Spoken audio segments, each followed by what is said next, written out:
Hey everyone, welcome back to our channel Prime Learning. This is Bharti Sharma. तो इस video में आज हम बात करने वाले हैं एग्जाम स्ट्रेटजी के बारे में। आपकी क्या अप्रोच रहनी चाहिए अगर आप डीबीटी का एग्जाम टारगेट कर रहे हो। इंपॉर्टेंट टॉपिक्स क्या हैं जो आपको बिल्कुल भी स्किप नहीं करने हैं। कट ऑफ के एनालिसिस हम यहाँ पे करने वाले हैं और सिलेबस की भी एनालिसिस इस वीडियो में करने वाले हैं। सो अगर आप डीबीटी का एग्जाम टारगेट कर रहे हो तो ये वीडियो आपके लिए बहुत ज्यादा हेल्पफुल रहने वाली है। सो वीडियो में अंत तक बने रहिए। चलिए वीडियो को शुरू करते हैं।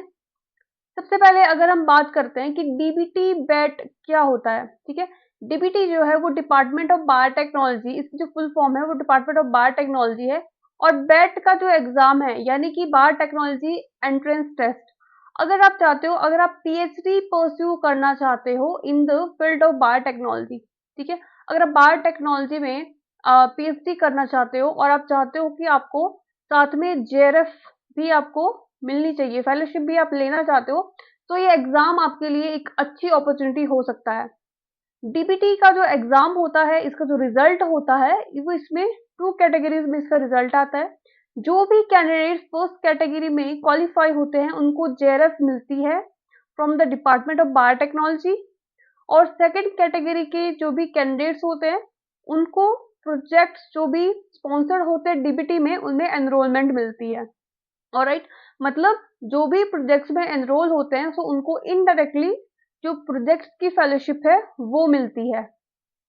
तो अगर हम बात करते हैं कि डीबीटी के एग्जामिनेशन देने के लिए कौन कौन से कैंडिडेट्स एलिजिबल हैं, तो अगर आपकी जो मास्टर्स है वो बायोटेक्नोलॉजी में है या लाइफ साइंसेज में है या फिर अलाइड सब्जेक्ट्स यानी कि जैसे जूलॉजी, बॉटनी, बायोकेमिस्ट्री, ठीक है। अगर आप इन सब एरिया से आपकी जो मास्टर्स है तो आप इस एग्जामिनेशन को देने के लिए एलिजिबल हो जाते हो। नेक्स्ट, इस वीडियो में हम जो सिलेबस है उसका एनालिसिस, डीप एनालिसिस करने वाले हैं, ठीक है। तो सबसे पहले अगर हम बात करते हैं एग्जाम पैटर्न के बारे में, उससे पहले आप सभी को पता होगा कि जो डीबीटी का एग्जाम है वो इस साल 13 मई को कंडक्ट होने वाला है। सो अभी तक जिन्होंने फॉर्म्स फिलअप नहीं करे हैं तो वो फॉर्म फिलअप कर सकते हैं। इसकी लास्ट डेट 22 मार्च रहने वाली है। ऑलराइट, तो एग्जाम पैटर्न की अगर हम बात करते हैं तो सबसे पहले हम बात करते हैं कि जो डीबीटी का एग्जाम होता है, ठीक है, वो उसमें 2 सेक्शंस आपको दी जाती हैं, सेक्शन 1 एंड सेक्शन 2। आप इसको पार्ट ए पार्ट बी भी कह सकते हो। तो जो सेक्शन ए होती है आपकी, उसमें आपको जनरल एप्टीट्यूड और जनरल बायोटेक्नोलॉजी पूछा जाता है, ठीक है। और सेक्शन बी में आपको कोर एरिया यानी कि कोर बायोटेक्नोलॉजी पूछी जाती है। टोटल नंबर ऑफ क्वेश्चन जो होते हैं वो 200 होते हैं और टोटल मार्क्स भी 300 मार्क्स का पूरा पेपर रहता है। 3 आवर्स आपकी यहाँ पे टाइमिंग रहती है। सीबीटी बेस्ड ये एग्जामिनेशन रहता है, कंप्यूटर बेस्ड एग्जामिनेशन ये रहता है, यानी कि ऑनलाइन मोड में एग्जामिनेशन कंडक्ट होता है, ठीक है। सेक्शन ए जो होता है उस वो 150 मार्क्स की होती है और सेक्शन बी भी 150 मार्क्स की होती है, यानी कि टोटल 300 मार्क्स का ये एग्जाम रहता है।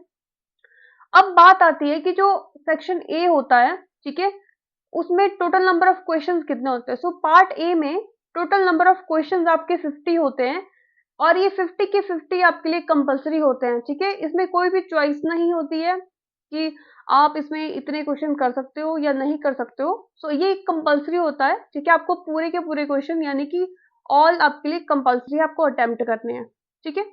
हाँ, आप छोड़ सकते हो बट इसमें कोई चॉइसेस नहीं है कि 50 क्वेश्चन या 40 अटेम्प्ट करने हैं। सो ऐसा नहीं होता है, ठीक है। ऑल कंपलसरी यहाँ पे क्वेश्चन रहते हैं और हर एक क्वेश्चन जो होता है वो 3 मार्क्स का रहता है। नेगेटिव मार्किंग भी यहाँ होती है, 1/3 नेगेटिव मार्किंग होती है, यानी कि 1 मार्क्स आपका वहां से डिडक्ट कर लिया जाता है, ठीक है। हर एक सही क्वेश्चन के लिए आपको 3 मार्क्स मिलेंगे और गलत क्वेश्चन के लिए आपका 1 मार्क्स तो वो काट लिया जाता है। जो पार्ट बी होता है उसमें टोटल नंबर ऑफ क्वेश्चंस 150 होते हैं और यहाँ पे चॉइस बेस्ड होता है, ठीक है। आपको 150 में से सिर्फ और सिर्फ 50 यहाँ पे अटेम्प्ट करने होते हैं, ठीक है। 50 अटेम्प्ट करने होते हैं। सो टोटल यहाँ भी 150 मार्क्स यहाँ पे बनते हैं। 3 मार्क्स का यहाँ पे एक क्वेश्चन होता है और नेगेटिव क्वेश्चन के लिए आपका 1 मार्क्स यहाँ से डिडक्ट कर लिया जाता है। तो नेक्स्ट हम बात करते हैं डीबीटी जेआरएफ की कट ऑफ के बारे में।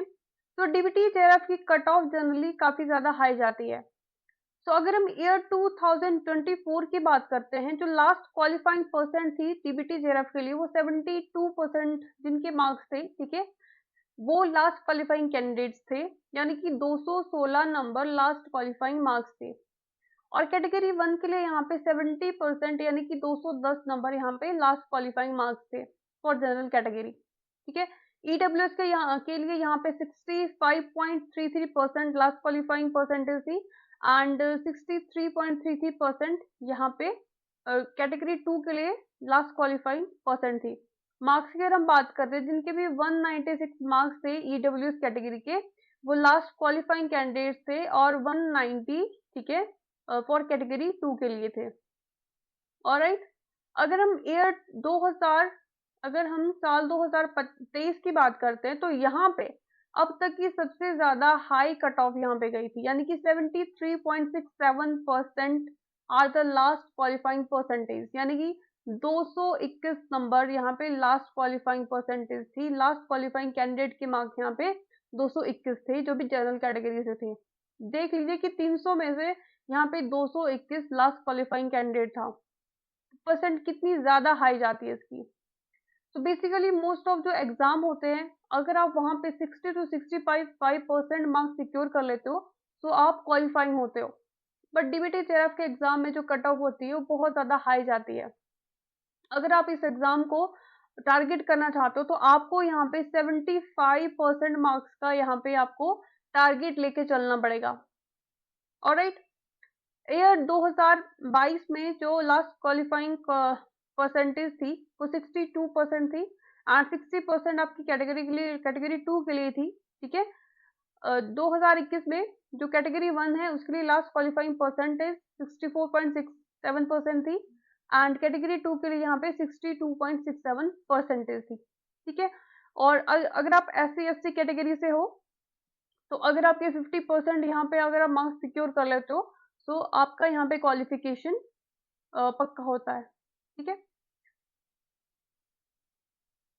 आपको यानी कि जो SC/ST वाले जो कैंडिडेट्स हैं उनको 55 to 60% का यहाँ पे टारगेट लेके चलना चाहिए। ऑलराइट, नेक्स्ट अगर हम बात करते हैं इसके सिलेबस के बारे में, सिलेबस क्या रहने वाला है। सेक्शन ए की अगर हम बात करते हैं तो उसमें आपको जनरल एप्टीट्यूड पूछा जाता है, जनरल बायोटेक्नोलॉजी आपको पूछी जाती है, methods in biotechnology, organization of structure and function of prokaryotes and eukaryotic cells, recombinant DNA technology, cellular processes, genetics, phylogeny, evolution, genomics and proteomics, IPR, biosafety and bioethics. ये आपका section A में आता है और ये 50 क्वेश्चंस यहाँ से आते हैं, ठीक है। सेकेंड सेक्शन जो है, सेक्शन बी जो है, उसमें agricultural biotechnology, animal biotechnology, MTech biotechnology, biochemical engineering and industrial biotechnology, bio informatics and computational biotechnology, environmental biotechnology, marine biotechnology, medical biotechnology, ठीक है।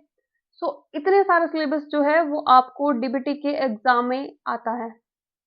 अब इतना सारा अगर आप सिलेबस करने बैठोगे तो ये 2 महीने तो क्या, आपसे 1 साल में भी खत्म नहीं होगा, क्योंकि इसका सिलेबस बहुत ज्यादा है, ठीक है। तो अब हम बात करते हैं कि ये तो सिलेबस है, बट हमें क्या पढ़ना है, हम कैसे इस एग्जाम को टारगेट कर सकते हैं। सो यूनिट्स जो आपको स्किप नहीं करनी है, जो आप प्रिपेयर करनी है और जो आपकी बिल्कुल बहुत ज्यादा हेल्प करने वाली है इस एग्जामिनेशन को क्वालिफाई करने के लिए। सबसे पहले आती है बायोकेमिस्ट्री, ठीक है। बायोकेमिस्ट्री आपकी बहुत बहुत बहुत अच्छी होनी चाहिए। मैक्सिमम नंबर ऑफ क्वेश्चंस आपके बायोकेमिस्ट्री से आते हैं, आइदर पार्ट ए और पार्ट बी, ठीक है। Next, plant physiology, animal and plant biotechnology, immunology, cell biology, molecular biology, animal physiology, informatics and genetics, RNDT, ठीक है, recombinant DNA technology, methods in biology and general aptitude. अगर आप general aptitude को हल्के में ले रहे हो तो लास्ट ईयर का जो एग्जाम था, ठीक है, उसमें जनरल एप्टीट्यूड से एटलीस्ट 30 to 35 क्वेश्चंस आए थे आउट ऑफ 50, ठीक है। अगर आप जनरल एप्टीट्यूड को हल्के में ले रहे हो, इससे पहले जो एग्जाम होते थे उसमें 14 से 15 या 15 से 20 क्वेश्चन मैक्सिमम जनरल एप्टीट्यूड से आते थे। बट 2024 में जो एग्जाम हुआ था उसमें बहुत सारे क्वेश्चन थे, 30 से 35 क्वेश्चन सिर्फ और सिर्फ जनरल एप्टीट्यूड से आए थे, बाकी जनरल बायोटेक्नोलॉजी से थे। ठीक है, तो जनरल एप्टीट्यूड को आपको बिल्कुल भी स्किप नहीं करना है, और ये जो है वो आपका लिमिटिंग फैक्टर रहने वाला है इस एग्जाम में। आप पार्ट बी में जितने मर्जी मार्क्स स्कोर कर लीजिए, बट अगर आपके पार्ट ए में मार्क्स बहुत कम है तो इस एग्जाम को क्वालिफाई करना बहुत मुश्किल होता है। अब हम एग्जाम स्ट्रेटजी की अगर हम बात करते हैं, तो आपको कितने क्वेश्चन टारगेट करने चाहिए दोनों यूनिट से। सो पार्ट ए की हम बात करते हैं तो इसमें 50 क्वेश्चन कंपल्सरी होते हैं, तो आपको यहाँ से एटलीस्ट आपको 35 करेक्ट जो क्वेश्चन है वो आपको यहाँ पे टारगेट करने पड़ेंगे। ठीक है, आप 40 भी कर सकते हो, 50 भी कर सकते हो, ठीक है, जितने आप करना चाहते हो, बट मिनिमम आपको जो करेक्ट आंसर्स हैं वो आपको 35 क्वेश्चन यहाँ पे आपके करेक्ट होने चाहिए। अगर ये आप यहाँ पे 40 टू 45 क्वेश्चन करेक्ट कर लेते हैं तो आपके चांसेस बढ़ जाते हैं कि आपका ये एग्जाम जो है क्वालिफाई हो जाता है। अगर आप पार्ट बी से, ठीक है, 50 के 50 क्वेश्चन भी सही कर लेते हो, और पार्ट ए आपको आप हल्के में ले रहे हो या फॉर ग्रांटेड अगर इसको लेते हो, तो भी आप इस एग्जाम को क्वालिफाई नहीं कर सकते हो, बहुत कम चांसेस है। तो आपको दोनों सेक्शन को इक्वली वेटेज देना पड़ेगा, इक्वली इसको पढ़ना पड़ेगा, तभी ये एग्जाम जो है आपका क्वालिफाई हो सकता है। ठीक है, तो पार्ट ए में आपको 50 में से सिर्फ 35, मिनिमम 35 क्वेश्चन आपको यहाँ पे अटेम्प्ट करने हैं, ठीक है, जो कि सही होने चाहिए। और पार्ट बी में आपको 40 से 45 क्वेश्चन आपको यहाँ पे करेक्ट करने हैं, आपको टारगेट कर रहे हैं। यहाँ पे 150 क्वेश्चन आते हैं, ठीक है, 150 में भी आपको सिर्फ 40 से 45 क्वेश्चन जो है वो टारगेट करने हैं, ठीक है, जो कि बिल्कुल करेक्ट होने चाहिए। एक्यूरेसी आपकी यहाँ पे बहुत मैटर करती है। यानी कि आपको 220 से लेकर के 240 मार्क्स का आपको यहाँ पे टारगेट लेके चलना पड़ेगा। लास्ट 223 जो थे मार्क्स थे वो लास्ट क्वालिफाइंग मार्क्स था, तो आपको यहाँ से, ठीक है, 220 से लेके 240 तक का आपके यहाँ पे अगर आप मार्क्स आप सिक्योर कर लेते हो तो आपका जो एग्जामिनेशन क्वालिफाई करने की प्रोबेबिलिटी है वो काफी ज्यादा बढ़ जाती है। ठीक है, अब हम बात करते हैं कि इस एग्जाम को क्वालिफाई करने की स्ट्रेटजी क्या रहनी चाहिए। तो सबसे पहले जो हमने अभी बात करी इंपॉर्टेंट यूनिट्स की, ठीक है, अगर आप सीएसआई या नेट की तैयारी कर रहे हो या आप गेट की तैयारी कर रहे थे, ठीक है, अभी नेट और गेट का एग्जाम हुआ है, तो आपके लिए ये एग्जाम काफी इजी रहने वाला है। ठीक है, तो जो भी वहां पे इंपॉर्टेंट यूनिट्स हमने डिस्कस करी थी, ठीक है, कौन कौन सी यूनिट्स, यानी कि बायोकेमिस्ट्री, प्लांट फिजियोलॉजी, तो ये सभी यूनिट्स आपको यहाँ पे अच्छे से पढ़नी है। ठीक है, ये सभी यूनिट्स आपको यहाँ पे टारगेट करनी है। आप इसके कोर एरिया में ना जा करके अगर इन यूनिट्स को आप अच्छे से टारगेट करते हो तो आपके काफी ज्यादा चांसेस बढ़ जाते हैं इस एग्जामिनेशन को क्वालिफाई करने के लिए, क्योंकि यहाँ पे सिलेबस बहुत ज्यादा है और आप इतना सिलेबस 2 महीने में कवर करना बिल्कुल भी पॉसिबल नहीं है। तो इंपॉर्टेंट यूनिट्स को आप यहाँ पे कवर कीजिए। सबसे पहले आपको इंपॉर्टेंट यूनिट्स, ठीक है, इंपॉर्टेंट टॉपिक्स आपको यहाँ पे कवर करने हैं। सेकेंड, आपको जनरल एप्टीट्यूड को बिल्कुल भी स्किप नहीं करना है। ठीक है, जितनी आप वेटेज पार्ट बी को दे रहे हैं उतनी ही वेटेज आप पार्ट ए को दीजिए। ठीक है, डेली प्रैक्टिस करने हैं आपको at least 30 questions of part A and part B.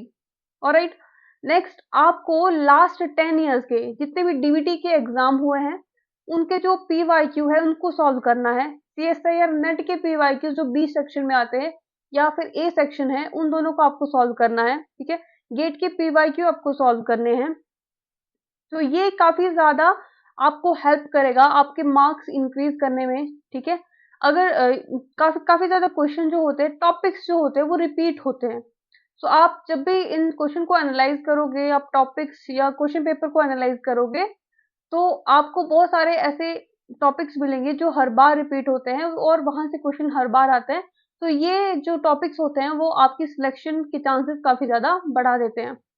ठीक है, खुद पे ट्रस्ट करना है, सबसे पहली बात रिवाइज करना है, प्रैक्टिस करना है और रिपीट। ठीक है, और मॉक टेस्ट जो होते हैं वो आपको लास्ट के मंथ में आपको मॉक टेस्ट भी लगाने हैं। ठीक है, और आपकी जो भी मिस्टेक है उनको आपको एनालाइज करना है। आई होप ये वीडियो आप लोगों के लिए बहुत हेल्पफुल रहा होगा। तो इस वीडियो में हम पार्ट ए की प्रैक्टिस करने वाले, सो इस चैनल पे हम पार्ट ए की प्रैक्टिस करने वाले हैं।